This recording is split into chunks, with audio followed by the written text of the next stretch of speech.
সম্মানিত শ্রোতা, আসসালামু আলাইকুম। Usman medicine centre YouTube channel আপনাদেরকে আবারও স্বাগতম।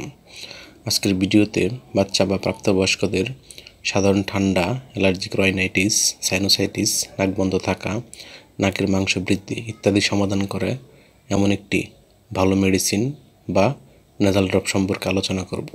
পাশাপাশি ড্রপটির দাম, গ্রুপ বা জেনারিক নাম, উৎপাদনকারী প্রতিষ্ঠানের নাম, এটি ব্যবহারের নিয়ম এবং এর সাইড এফেক্টস বা পার্শ্ব প্রতিক্রিয়া সম্পর্কে আলোচনা করব। তবে ভিডিওটি শুরু করার আগে আপনাদের প্রতি অনুরোধ, আপনি যদি আমার চ্যানেলে নতুন হন তাহলে অবশ্যই চ্যানেলটি সাবস্ক্রাইব করবেন, পাশাপাশি লাইক, কমেন্টস এবং শেয়ার করবেন। বন্ধুগণ, বাচ্চাদের বা প্রাপ্তবয়স্কদের ঠান্ডা, অ্যালার্জি, নাক বন্ধ থাকা, নাকের মাংস বৃদ্ধি, সাইনোসাইটিস ইত্যাদি সমস্যা হলে ডাক্তারগণ তাদের পরামর্শপত্রে যে নেজাল ড্রপটি ব্যবহারের কথা বলে থাকেন তার নাম হলো অক্সিনেক্স নেজাল ড্রপ। এটির জেনারিক নাম অক্সিমেটাজোলিন হাইড্রোক্লোরাইড এবং এটির উৎপাদনকারী প্রতিষ্ঠানের নাম অপসনিন ফার্মা লিমিটেড। অক্সিনেক্স নেজাল ড্রপের দাম মাত্রাভেদে 40 এবং 45 টাকা।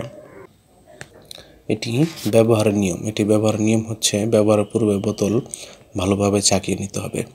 যাদের বয়স 2 থেকে 5 বছর তারা প্রতিটি নাকে 2 থেকে 3 ফোঁটা করে দিনে 2 বার, এবং যাদের বয়স 6 বা তার ঊর্ধ্বে বা প্রাপ্তবয়স্ক তারা প্রতিটি নাকে 2 থেকে 3 ফোঁটা করে 2 থেকে 3 বার কিংবা ডাক্তারের পরামর্শ অনুযায়ী ব্যবহার করতে পারবে। এটি ব্যবহারের পর মুখ ও গলা শুকিয়ে যাওয়া, হাঁচি বা নাক দিয়ে পানি পড়া, নাকে জ্বালা পোড়া ইত্যাদি হতে পারে। এই ওষুধটি আলো ও তাপ থেকে দূরে ঠান্ডা এবং শুষ্ক স্থানে রাখতে হবে এবং 30 ডিগ্রি সেন্টিগ্রেড তাপমাত্রার নিচে সংরক্ষণ করতে হবে। ধন্যবাদ।